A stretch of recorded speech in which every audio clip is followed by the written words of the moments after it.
ഈ വീഡിയോയിൽ നമ്മൾ സെം 5-ലെ ജാവയുടെ മൊഡ്യൂൾ 4-ലെ കുറച്ച് ടോപ്പിക്സ് ആണ് ഡിസ്കസ് ചെയ്യുന്നത്. നമ്മൾ മൊഡ്യൂൾ 4-ൻ്റെ അകത്ത് മെയിനായിട്ട് ഡിസ്കസ് ചെയ്യേണ്ടത് ഗ്രാഫിക്കൽ യൂസർ ഇൻ്റർഫേസിൻ്റെ പ്രോഗ്രാംസിനെ പറ്റിയിട്ടും പിന്നെ ഈവൻറ്റ് ഹാൻഡ്ലിങ്ങിനെ പറ്റിയിട്ടുമാണ്. ആദ്യം ഈവൻറ്റ് ഹാൻഡ്ലിങ്ങിനെ പറ്റിയിട്ട് നമുക്ക് ഡിസ്കസ് ചെയ്യാം. ഇപ്പോൾ സ്വിങ് ആണെങ്കിലും AWT ആണെങ്കിലും ഈവൻറ്റ് ഹാൻഡ്ലിങ്ങോ കാര്യങ്ങളൊക്കെ ഓൾമോസ്റ്റ് സെയിം തന്നെയാണ്. ഈവൻറ്റ് ഹാൻഡ്ലിങ് എന്തിനാണ് യൂസ് ചെയ്യണമെന്ന് ചോദിക്കുകയാണെങ്കിൽ ഇപ്പോൾ നമ്മളൊരു ഗ്രാഫിക്കൽ യൂസർ ഇൻ്റർഫേസ് പ്രോഗ്രാം ഉണ്ടാക്കിയെന്ന് വിചാരിക്കുക. അതിൻ്റെ അകത്ത് ബട്ടൺസ് ഉണ്ടാവും, അതേപോലെ ചെക്ക് ബോക്സ്, ഇൻപുട്ട് ബോക്സ്, അങ്ങനെ പല കാര്യങ്ങളുണ്ട്. ഇപ്പം നമ്മൾ സാധാ ആപ്ലിക്കേഷനെ ഒന്ന് ജസ്റ്റ് ഓർക്കുക. അപ്പോൾ നമ്മൾ കമ്പ്യൂട്ടറിൻ്റെ അകത്ത് മൗസ് വെച്ചിട്ട് ക്ലിക്ക് ചെയ്യുന്നുണ്ട്, പിന്നെ കുറേ കീസൊക്കെ പ്രസ് ചെയ്യുന്നുണ്ട്. ഇതനുസരിച്ചിട്ട് കമ്പ്യൂട്ടർ കുറേ ഇൻട്രാക്റ്റീവ് ആവുന്നുണ്ട്. നമ്മൾ ടൈപ്പ് ചെയ്യണ കാര്യങ്ങൾ വേർഡിൽ ഡിസ്പ്ലേ ആയി വരെയും അതേപോലെ ക്ലിക്ക് ചെയ്ത് സെലക്ട് ചെയ്യാൻ പറ്റുകയും ഒക്കെ ചെയ്യുന്നുണ്ടല്ലോ. ഇതൊക്കെ ആക്ച്വലി ഒരു ഈവൻ്റാണ്. ഈ ഈവൻ്റ് ജനറേറ്റ് ആവുന്നതെന്ന് പറഞ്ഞാൽ നമ്മളുടെ മൗസ് വെച്ചിട്ടോ അല്ലെങ്കിൽ കീബോർഡ് വെച്ചിട്ടോ ആണ്. അങ്ങനെ ബേസിക്കായിട്ട് ജസ്റ്റ് ഓർത്തിരിക്കുക. അപ്പോൾ ഇങ്ങനെ നമ്മൾ മൗസും കീബോർഡും വെച്ചിട്ട് ഓരോ കാര്യങ്ങൾ ചെയ്യുമ്പോൾ ഓരോ ഈവൻറ്റ് നടക്കുന്നുണ്ട്. ആക്ച്വലി ഈ ഈവൻറ്റ് വെച്ചിട്ട് ബാക്ക്ഗ്രൗണ്ടിൽ നമ്മളുടെ സോഫ്റ്റ്വെയർസും ഓരോ ആക്ഷൻസും പെർഫോം ചെയ്യുന്നുണ്ട്. ജാവയിൽ അപ്പോൾ ഇങ്ങനെ കുറേ മെക്കാനിസം ചെയ്യേണ്ട സാഹചര്യങ്ങളിൽ ഡെവലപ്പേഴ്സിന് അതിൻ്റേതായിട്ടുള്ള ഈവൻറ്റ് ലിസണേഴ്സും കാര്യങ്ങളൊക്കെ യൂസ് ചെയ്ത് ഇങ്ങനത്തെ പ്രോഗ്രാമിങ്ങും കാര്യങ്ങളും കുറച്ചുകൂടി ഈസി ആയിട്ട് ഹാൻഡിൽ ചെയ്യാൻ പറ്റും. ജാവയിൽ നമ്മൾ ഇതേപോലെ GUI പ്രോഗ്രാംസ് ഉണ്ടാക്കുമ്പോൾ ഇതേപോലെയുള്ള ഈവൻറ്റും കാര്യങ്ങളൊക്കെ ക്യാപ്ചർ ചെയ്യാൻ വേണ്ടിയിട്ട് ജാവയിൽ സ്പെസിഫിക് ആയിട്ടൊരു മെക്കാനിസം ഉണ്ട്. ജാവയിൽ ഇതിന് വേണ്ടിയിട്ട് നമ്മൾ ഡെലഗേഷൻ ഈവൻറ്റ് മോഡൽ എന്ന് പറയുന്നൊരു ഈവൻറ്റ് മോഡലാണ് യൂസ് ചെയ്യുന്നത്. ഈ ഒരു മോഡലിൻ്റെ അകത്ത് ഒരു സോഴ്സ് ഉണ്ടാവും, അതേപോലെ ഈ സോഴ്സ് ഒരു പെർട്ടിക്കുലർ ഈവൻറ്റ്സ് ജനറേറ്റ് ചെയ്യാനും കേപ്പബിളാണ്. ഇതിനൊരു എക്സാമ്പിൾ പറയുകയാണെങ്കിൽ ഇപ്പോൾ ബട്ടൺ വെച്ചിട്ട് പറയുവാണെങ്കിൽ ബട്ടൺ നമുക്ക് വേണമെങ്കിൽ പ്രസ് ചെയ്ത് പിടിക്കാം, അതേപോലെ ക്ലിക്ക് ചെയ്യാം. അങ്ങനെയുള്ള കുറേ ഈവൻറ്റും കാര്യങ്ങളൊക്കെ ബട്ടണ് ജനറേറ്റ് ചെയ്യാൻ പറ്റും. അതുപോലെ തന്നെ നമുക്ക് ഇതിൻ്റെ അകത്തൊരു ലിസണർ ഉണ്ട്. ഈ ലിസണർ എന്ന് പറഞ്ഞാൽ എന്തൊക്കെ ഈവൻറ്റ് നടക്കുന്നോ അതൊക്കെ ക്യാപ്ചർ ചെയ്തിട്ട് അതുമായിട്ട് ബന്ധപ്പെട്ടിട്ടുള്ള ആക്ഷൻ അല്ലെങ്കിൽ ആ ഒരു പെർട്ടിക്കുലർ കോഡ് എക്സിക്യൂട്ട് ആവേണ്ടത് എന്താണോ അത് ഇനിഷ്യേറ്റ് ചെയ്യാൻ വേണ്ടിയിട്ടാണ് ലിസണർ മെയിനായിട്ടും ഇരിക്കുന്നത്. അപ്പോൾ ഒരു സോഴ്സ് ഇപ്പോൾ എക്സാമ്പിൾ പറയുകയാണെങ്കിൽ ബട്ടൺ പ്രസ് ചെയ്ത് പിടിച്ചേക്കാണ്. അപ്പോൾ പ്രസ് ചെയ്ത് പിടിച്ചിരിക്കുന്ന ആ ഒരു സമയത്ത് ആ ഒരു പെർട്ടിക്കുലർ ലിസണർ നോട്ടിഫൈഡ് ആവും. അതായത് ഈ ഒരു പെർട്ടിക്കുലർ ബട്ടൺ പ്രസ് ചെയ്ത് പിടിച്ചേക്കാണ്. അതുകൊണ്ട് ബട്ടൺ പ്രസ് ചെയ്ത് പിടിക്കുമ്പോൾ എന്ത് കോഡാണോ എക്സിക്യൂട്ട് ആവേണ്ടത് ആ ഒരു പെർട്ടിക്കുലർ കോഡ് എക്സിക്യൂട്ട് ചെയ്യാൻ വേണ്ടിയുള്ള ഇനിഷ്യേറ്റീവ് ആ ഒരു പെർട്ടിക്കുലർ ലിസണർ എടുക്കും. അതുപോലെ തന്നെ ഒരു ലിസണർ എപ്പോഴും വർക്ക് ആവണമെങ്കിൽ അതൊരു സോഴ്സുമായിട്ട് എപ്പോഴും രജിസ്റ്റർ ചെയ്തിട്ടുണ്ടാവണം. ഒരു സോഴ്സിന് എന്തോരം ലിസണേഴ്സ് വേണമെങ്കിലും രജിസ്റ്റർ ചെയ്യാനുള്ള കേപ്പബിലിറ്റി ഉണ്ട്. പിന്നെ അതിന് കുറച്ച് എക്സെപ്ഷൻ ചില കേസുകളിൽ വരാറുണ്ട് കേട്ടോ. അതുപോലെ തന്നെ ഒരു ലിസണറിന് എന്തോരം ഈവൻറ്റ് സോഴ്സായിട്ട് വേണമെങ്കിലും കണക്ട് ചെയ്ത് അല്ലെങ്കിൽ രജിസ്റ്റർ ചെയ്ത് വെക്കാൻ പറ്റും. അതിന് വേറെ പ്രശ്നങ്ങളോ കാര്യങ്ങളോ ഇല്ല. അപ്പോൾ ഒരു ഈവൻറ്റ് നടക്കുന്ന സമയത്ത് ഈ ലിസണേഴ്സൊക്കെ നോട്ടിഫൈഡ് ആയിട്ട് ആ ഒരു പെർട്ടിക്കുലർ ആക്ഷൻ എന്താണോ എടുക്കേണ്ടത് ആ ഒരു ആക്ഷൻ ഈ ഒരു ലിസണർ ഇനിഷ്യേറ്റ് ചെയ്യും. ഇനി എന്താണ് ഈവൻറ്റ് എന്നുള്ളത് നോക്കാം. ഈവൻറ്റ് എന്ന് പറഞ്ഞാൽ ഒരു ക്ലാസ് ഒബ്ജക്റ്റാണ്. ഈ ഒരു ഒബ്ജക്റ്റിൻ്റെ ഏക പർപ്പസ് എന്ന് പറഞ്ഞാൽ ഏതെങ്കിലും ഒരു സോഴ്സിൻ്റെ സ്റ്റേറ്റ് ചേഞ്ച് ആവുകയാണെങ്കിൽ അത് ഡിസ്ക്രൈബ് ചെയ്യാൻ വേണ്ടിയിട്ടുള്ള ഒരു ഒബ്ജക്റ്റ്, അത്രയേ ഉള്ളൂ.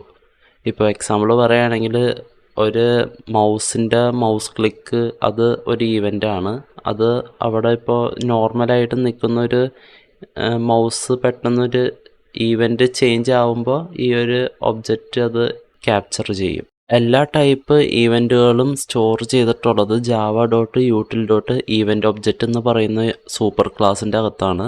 ഈ സൂപ്പർ ക്ലാസിൻ്റെ കീഴിലായിട്ടാണ് AWT ഈവൻറ്റും സ്റ്റോർ ചെയ്തിട്ടുള്ളത്. AWT ക്ലാസ് എന്ന് പറയുന്നത് ഒരു അബ്സ്ട്രാക്റ്റ് ക്ലാസ് ആണ്. ഇതിൻ്റെ അകത്ത് ഒരുപാട് സബ് ക്ലാസ്സും കാര്യങ്ങളൊക്കെ ഉണ്ട്. ഇതെല്ലാം കൂടെ അവർ കമ്പൈൻ ചെയ്തിട്ട് java.awt.event എന്ന് പറയുന്ന പാക്കേജിൻ്റെ അകത്തേക്കാണ് സിറ്റുവേറ്റ് ചെയ്ത് വെച്ചിട്ടുള്ളത്. AWT ഇവൻ്റ് ക്ലാസ്സിലുള്ള ഒരു ഇമ്പോർട്ടൻ്റ് ആയിട്ടുള്ള മെത്തേഡാണ് ഗെറ്റ് ഐ ഡി എന്ന് പറയുന്നത്. ഈ ഗെറ്റ് ഐ ഡി എപ്പോഴും ഒരു ഇൻറ്റീജർ വാല്യൂ ആയിരിക്കും റിട്ടേൺ ചെയ്യേണ്ടത്. ആ ഒരു ഇൻറ്റീജർ വാല്യൂ എന്ന് പറയുന്നത് ഏത് ടൈപ്പ് ഈവൻ്റ് ആണെന്നുള്ളതാണ് റെപ്രസെൻറ്റ് ചെയ്യേണ്ടത്. അടുത്തതായിട്ട് java.awt.event എന്ന് പറയുന്ന പാക്കേജിൻ്റെ അകത്ത് സ്പെസിഫൈ ചെയ്തിട്ടുള്ള കുറച്ച് ഈവൻ്റ് ക്ലാസ് എന്തൊക്കെയാണെന്നുള്ളത് നോക്കാം. ആദ്യം വരുന്ന ഈവൻ്റ് ക്ലാസ് എന്ന് പറഞ്ഞാൽ ആക്ഷൻ ഈവൻ്റ് ആണ്. ആക്ഷൻ ഈവൻ്റ് ഒക്കർ ചെയ്യേണ്ടത് എപ്പോഴാണെന്ന് ചോദിക്കുകയാണെങ്കിൽ ഒരു കമ്പോണൻറ്റ് സ്പെസിഫിക് ആയിട്ട് ഒരു ആക്ഷൻ നടക്കുകയാണെങ്കിലാണ് ആക്ഷൻ ഈവൻ്റ് ഒക്കർ ചെയ്യേണ്ടത്. പിന്നെ വരുന്നത് ഐറ്റം ഈവൻ്റ്. ഐറ്റം ഈവൻ്റ് എന്ന് പറഞ്ഞാൽ ഇപ്പോൾ നമ്മൾ ചെക്ക് ബോക്സ് അല്ലെങ്കിൽ ലിസ്റ്റിൽ എന്തെങ്കിലും ക്ലിക്ക് ചെയ്യുമ്പോൾ ജനറേറ്റ് ചെയ്യുന്ന ഈവൻറ്റും കാര്യങ്ങളാണ് ഐറ്റം ഈവൻ്റ് ഡീൽ ചെയ്യേണ്ടത്. അത് കഴിഞ്ഞ് വരുന്ന ഈവൻ്റ് എന്ന് പറഞ്ഞാൽ കീ ഈവൻ്റ് ആണ്. കീ ഈവൻ്റ് എന്ന് പറഞ്ഞാൽ നമ്മളിപ്പോൾ കീബോർഡിൽ എന്തെങ്കിലും ഇൻപുട്ട് പ്രസ് ചെയ്യുകയാണെങ്കിൽ കീസ് പ്രസ് ചെയ്യുമ്പോൾ ആണ് ആ ഈവൻ്റ് ജനറേറ്റ് ആയി വരുന്നത്. പിന്നെ വരുന്നത് മൗസ് ഈവൻ്റ് ആണ്. മൗസ് ഈവൻ്റ് എന്ന് പറഞ്ഞാൽ ഇപ്പം നമ്മൾ മൗസ് ജസ്റ്റ് ഒന്ന് മൂവ് ചെയ്യുകയാണെങ്കിലോ അല്ലെങ്കിൽ ലെഫ്റ്റ് ബട്ടൺ അല്ലെങ്കിൽ റൈറ്റ് ബട്ടൺ ക്ലിക്ക് ചെയ്യുകയാണെങ്കിൽ അതൊക്കെ ആ ഈവൻ്റൊക്കെ മൗസ് ഈവൻ്റ് എന്ന് പറയുന്ന ആ ഒരു ഈവൻ്റ് ക്ലാസ് ആയിരിക്കും ക്യാപ്ചർ ചെയ്യുക. പിന്നെ വരുന്നത് ടെക്സ്റ്റ് ഈവൻ്റ് ആണ്. അതെന്ന് പറഞ്ഞാൽ ഇപ്പോൾ ഏതെങ്കിലും ഒരു ഒബ്ജക്റ്റിൻ്റെ ടെക്സ്റ്റിന് എന്തെങ്കിലും ചേഞ്ചസ് വരുവാണെങ്കിൽ അന്നേരമായിരിക്കും ഈ ഒരു ഈവൻ്റ് ജനറേറ്റ് ആവുന്നത്. ഇത് കഴിഞ്ഞിട്ട് വരുന്നത് വിൻഡോ ഈവൻ്റ് ആണ്. വിൻഡോ ഈവൻ്റ് എന്ന് പറയുന്നത് നമ്മളുടെ ആ ഒരു ആപ്ലിക്കേഷൻ്റെ വിൻഡോ അത് നമ്മളിപ്പോൾ മിനിമൈസ് ചെയ്യാറുണ്ട്, മാക്സിമൈസ് ചെയ്യാറുണ്ട്. അങ്ങനെയുള്ള മൂവ്മെൻറ്റും കാര്യങ്ങളൊക്കെ വരുമ്പോഴാണ് ഈ ഒരു പെർട്ടിക്കുലർ ഈവൻ്റ് ജനറേറ്റ് ആവുന്നത്. അടുത്തതായിട്ട് വരുന്നത് കമ്പോണൻറ്റ് ഈവൻ്റ് ആണ്. ജസ്റ്റ് എന്തെങ്കിലും കമ്പോണൻസ് മൂവ് ചെയ്യുമ്പോഴോ അല്ലെങ്കിൽ വിസിബിലിറ്റി ചേഞ്ച് ആകുമ്പോഴോ അല്ലെങ്കിൽ അതിനെ റീസൈസ് ചെയ്യുമ്പോഴാണ് ഈ ഈവൻ്റ് ഒക്കർ ആവുന്നത്. And finally adjustment event. Adjustment event എന്ന് പറഞ്ഞാൽ നമ്മളുടെ ഈ സ്ക്രോൾ ബാർ കാര്യങ്ങളൊക്കെ എന്തെങ്കിലും ചേഞ്ചസ് വരുമ്പോഴാണ് ഈ ഈവൻ്റ് ജനറേറ്റ് ആവുന്നത്. മെയിൻലി നമ്മളിപ്പോൾ ആപ്ലിക്കേഷനിൽ ഇപ്പോൾ ബ്രൗസറിലും കാര്യങ്ങളിലാണ് സ്ക്രോൾ ബാർ കൂടുതലും നമ്മൾ യൂസ് ചെയ്യാറുള്ളത്. ഇതിൽ ഇനി നമുക്ക് ഓരോ ഈവൻ്റ് ക്ലാസ്സിനെ പറ്റിയിട്ട് ഡീറ്റെയിൽ ആയിട്ട് നോക്കാം. ഇതിൽ ഞാൻ 2 ഈവൻ്റ് ക്ലാസ് പർപ്പസ്ഫുള്ളി സ്കിപ്പ് ചെയ്യുന്നുണ്ട്. അതായത് ലാസ്റ്റത്തെ 2 ഈവൻറ്റ്സ് കമ്പോണൻറ്റ് ഈവൻറ്റും അഡ്ജസ്റ്റ്മെൻറ്റ് ഈവൻറ്റും ഞാൻ സ്കിപ്പ് ചെയ്യാണ്. കാരണം എന്താണെന്ന് വെച്ചാൽ അതിൽ നിന്ന് അങ്ങനെ ക്വസ്റ്റ്യൻസ് ഇതുവരെയായിട്ടും കണ്ടിട്ടില്ല. അതായത് 2023 വരെയുള്ള ക്വസ്റ്റ്യൻ പേപ്പേഴ്സിൽ അതിനെപ്പറ്റി കണ്ടിട്ടില്ല ഞാൻ. അതുകൊണ്ടാണ് അത് സ്കിപ്പ് ചെയ്യണത്. ആക്ഷൻ ഈവൻ്റ് എന്താണെന്നുള്ളത് നോക്കാം.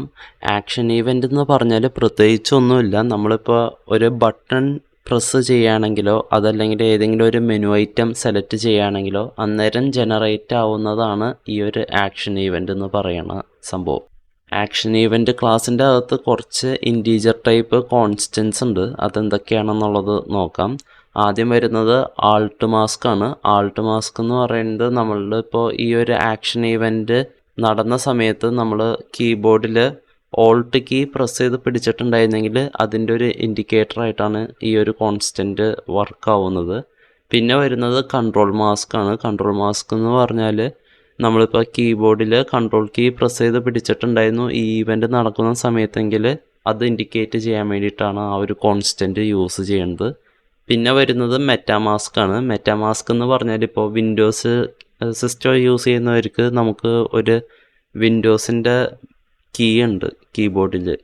അപ്പോൾ ഈ ഇവൻ്റ് നടക്കുന്ന സമയത്ത് ആ ഒരു വിൻഡോസ് കീ നമ്മൾ പ്രസ് ചെയ്ത് പിടിച്ചിട്ടുണ്ടായിരുന്നെങ്കിൽ ഈ മെറ്റമാസ്ക് എന്ന് പറയുന്ന കോൺസ്റ്റൻറ്റ് അതിൻ്റെ ഇൻഡിക്കേഷനായിട്ട് വർക്കാവും. പിന്നെ അടുത്തതായിട്ട് വരുന്നത് ഷിഫ്റ്റ് മാസ്ക് എന്ന് പറയുന്ന ഒരു കോൺസ്റ്റൻ്റ് ആണ്. ഈ കോൺസ്റ്റൻ്റ് എന്ന് പറഞ്ഞാൽ ഈവൻ്റ് നടക്കുന്ന സമയത്ത് ഷിഫ്റ്റ് കീ പ്രസ് ചെയ്തിട്ടുണ്ടെങ്കിൽ അത് ഇൻഡിക്കേറ്റ് ചെയ്യാൻ വേണ്ടിയിട്ടാണ് യൂസ് ചെയ്യണത്. ആക്ഷൻ ഈവൻറ്റിൽ 2 ടൈപ്പ് കൺസ്ട്രക്റ്റേഴ്സ് ഉണ്ട്. ആദ്യത്തെ കൺസ്ട്രക്റ്ററിൽ 3 പാരാമീറ്റേഴ്സാണ് പാസ് ചെയ്യുന്നത്. അതിൽ ആദ്യത്തെ പാരാമീറ്റർ എന്ന് പറഞ്ഞാൽ SRC എന്നാണ് പേര് കൊടുത്തിട്ടുള്ളത്. അതൊരു ഒബ്ജക്റ്റാണ്. പിന്നെ ID എന്നും പറഞ്ഞിട്ടൊരു ഇൻറ്റീജർ വാല്യൂ പാസ് ചെയ്യുന്നുണ്ട്. അത് കഴിഞ്ഞിട്ട് CMD എന്നും പറഞ്ഞിട്ടൊരു സ്ട്രിങ്ങും പാസ് ചെയ്യുന്നുണ്ട്. ഇതാണ് ഫസ്റ്റ് കൺസ്ട്രക്റ്ററിൽ ഡിഫോൾട്ടായിട്ട് അവർ 3 പാരാമീറ്റേഴ്സ് പാസ് ചെയ്യുന്നത്. പിന്നെ രണ്ടാമത്തെ കൺസ്ട്രക്ടറിൽ നാലാമതായിട്ട് ഒരു പാരാമീറ്ററും കൂടെ പാസ് ചെയ്യും. ആ പാരാമീറ്റർ എന്ന് പറഞ്ഞാൽ ഒരു ഇൻറ്റീജർ വാല്യൂ ആണ്. പാരാമീറ്ററിൻ്റെ പേര് മോഡിഫയർ എന്നാണ്. ഇതിൽ SRC എന്ന് ഉദ്ദേശിക്കുന്നത് ഒരു സോഴ്സ് ഒബ്ജക്റ്റ് ആണ്. ഈ ഒരു സോഴ്സ് ഒബ്ജക്റ്റ് ആണ് നമ്മുടെ ഈവൻറ്റ് ജനറേറ്റ് ചെയ്യുന്നത്. പിന്നെ അത് കഴിഞ്ഞിട്ട് വരുന്നത് ID ആണ്. ID എന്ന് പറഞ്ഞാൽ എന്ത് ടൈപ്പ് ഈവൻ്റ് ആണെന്നുള്ളത് ഒരു ഇൻറ്റീജർ ഫോമിൽ ഐഡൻറ്റിഫൈ ചെയ്യാൻ വേണ്ടിയിട്ടാണ് യൂസ് ചെയ്യുന്നത്. പിന്നെ അത് കഴിഞ്ഞ് വരുന്നത് CMD എന്ന് പറഞ്ഞാൽ കമാൻഡ് ഏതാണ് ഈ ഇവൻ്റുമായിട്ട് അസോസിയേറ്റ് ചെയ്യണമെന്ന് വെച്ചാൽ ആ ഒരു വാല്യൂ ആണ് സ്റ്റോർ ചെയ്യുന്നത്. ഇപ്പോൾ എക്സാമ്പിൾ പറയുകയാണെങ്കിൽ ഞാൻ ആൻഡോ എന്നും പറഞ്ഞിട്ടൊരു ബട്ടൺ ക്രിയേറ്റ് ചെയ്തിട്ടുണ്ടെങ്കിൽ ആ ഒരു ബട്ടൺ വെച്ചിട്ടാണ് ആക്ഷൻ ഈവൻ്റ് നടന്നിട്ടുള്ളതെങ്കിൽ ഈ CMDയുടെ വാല്യൂ ആൻഡോ എന്നായിരിക്കും. കാരണം ആ ബട്ടൻ്റെ പേരായിരിക്കും അവിടെ വരാം. പിന്നെ വരുന്ന പാരാമീറ്റർ എന്ന് പറഞ്ഞാൽ മോഡിഫയർ എന്ന് പറയുന്ന പാരാമീറ്ററാണ്. ഈ പാരാമീറ്ററിൻ്റെ പ്രത്യേകത എന്ന് പറഞ്ഞാൽ നമ്മൾ ആ ഒരു ഈവൻ്റ് നടന്ന സമയത്ത് പ്രസ് ചെയ്തിട്ടുള്ള കീ, അതായത് നമ്മൾ നേരത്തെ കുറച്ച് കോൺസ്റ്റൻസ് ഡിസ്കസ് ചെയ്തല്ലോ, അതിലേതെങ്കിലും മോഡിഫയർ ആണ് പ്രസ് ചെയ്തിട്ടുള്ളതെങ്കിൽ, ഇപ്പോൾ ഷിഫ്റ്റോ കൺട്രോളോ അതല്ലെങ്കിൽ വിൻഡോ ബട്ടണോ അങ്ങനെ ഏത് കീ ആണോ പ്രസ് ചെയ്തിട്ടുള്ളതെന്ന് വെച്ചാൽ ആ ഒരു കീയുടെ വാല്യൂ ഇൻറ്റീജർ ഫോമിൽ ആയിരിക്കും ഈ ഒരു മോഡിഫയറിൽ ഇൻഡിക്കേറ്റ് ചെയ്യുക. ആക്ഷൻ ഈവൻറ്റിൽ ഉള്ള കുറച്ച് മെത്തേഡ്സ് എന്തൊക്കെയാണെന്നുള്ളത് നോക്കാം. ആദ്യം വരുന്നത് ഗെറ്റ് ആക്ഷൻ കമാൻഡ് എന്നുള്ള ഒരു മെത്തേഡാണ്. ഇതൊരു സ്ട്രിങ് വാല്യൂ ആണ് റിട്ടേൺ ചെയ്യണത്. ഇതെന്താണ് റിട്ടേൺ ചെയ്യണമെന്ന് ചോദിച്ചാൽ ഒരു കമാൻഡ് നെയിം ആയിരിക്കും. ഈ കമാൻഡ് നെയിം എന്ന് പറഞ്ഞാൽ ഏത് കമാൻഡ് നെയിമാണ് ആക്ഷൻ ഈവൻ്റ് ഒബ്ജക്റ്റിനെ ഇൻവോക്ക് ചെയ്തത് എന്ന് വെച്ചാൽ ആ ഒരു നെയിം ആയിരിക്കും റിട്ടേൺ ചെയ്യണത്. ഇതിൽ എക്സാമ്പിൾ പറയുകയാണെങ്കിൽ നേരത്തെ പറഞ്ഞ പോലെ ഞാനിപ്പോൾ ആൻഡോ എന്നും പറഞ്ഞിട്ട് ഒരു ബട്ടൺ ക്രിയേറ്റ് ചെയ്തേക്കാണ്. ആ ഒരു ബട്ടൺ ത്രൂ ആണ് ഈ ഒരു ആക്ഷൻ ഈവൻറ്റ് ഒബ്ജക്റ്റിനെ ഇൻവോക്ക് ചെയ്തിട്ടുള്ളത് എങ്കിൽ ആൻഡോ എന്നുള്ള ആ ഒരു കമാൻഡ് നെയിം ആയിരിക്കും റിട്ടേൺ ചെയ്യുക. പിന്നെ വരുന്നത് ഗെറ്റ് മോഡിഫയർ എന്നും പറഞ്ഞിട്ടൊരു മെത്തേഡാണ്. ഈ ഒരു മെത്തേഡ് ഒരു ഇൻറ്റീജർ വാല്യൂ ആണ് റിട്ടേൺ ചെയ്യുന്നത്. ഈ ഇൻറ്റീജർ വാല്യൂ എന്ന് പറഞ്ഞാൽ നമ്മൾ നേരത്തെ ഡിസ്കസ് ചെയ്ത ആ ഒരു കോൺസ്റ്റൻറ്റ് റിലേറ്റഡ് ആയിട്ടുള്ള വാല്യൂസ് ആയിരിക്കും റിട്ടേൺ ചെയ്യുന്നത്.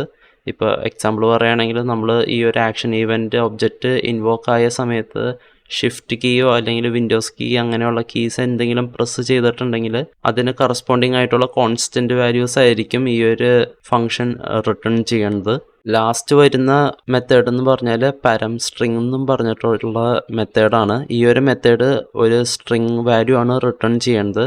ഈ ഒരു സ്ട്രിങ് വാല്യൂ എന്ന് പറഞ്ഞാൽ ഈവൻ്റ് എന്താണെന്ന് ഐഡൻറ്റിഫൈ ചെയ്യാൻ വേണ്ടിയിട്ടാണ് കൂടുതലും യൂസ് ചെയ്യുന്നത്. പാരം സ്ട്രിങ് എന്ന് പറയുന്ന ഫങ്ഷൻ ഓൾമോസ്റ്റ് എല്ലാം ഈവൻറ്റിനുമുണ്ട്. ആകപ്പാടെ വിൻഡോ ഈവൻറ്റിന് മാത്രമേ ഈ ഒരു പാരം സ്ട്രിങ് എന്ന് പറയുന്ന മെത്തേഡ് ഇല്ല എന്ന് തോന്നുന്നു. ബാക്കി എല്ലാത്തിനും സെയിം പർപ്പസ് സെയിം ഫങ്ഷൻ നെയിമിൽ ഇതെല്ലായിടത്തും തന്നെ ഉണ്ട്. അതുകൊണ്ട് ഈ ഒരു ഫങ്ഷൻ എല്ലാം ഈവൻ്റ് ടൈപ്പിലും എഴുതാനും പറ്റും. അടുത്തതായിട്ട് ഐറ്റം ഈവൻ്റ് എന്താണെന്നുള്ളത് നോക്കാം.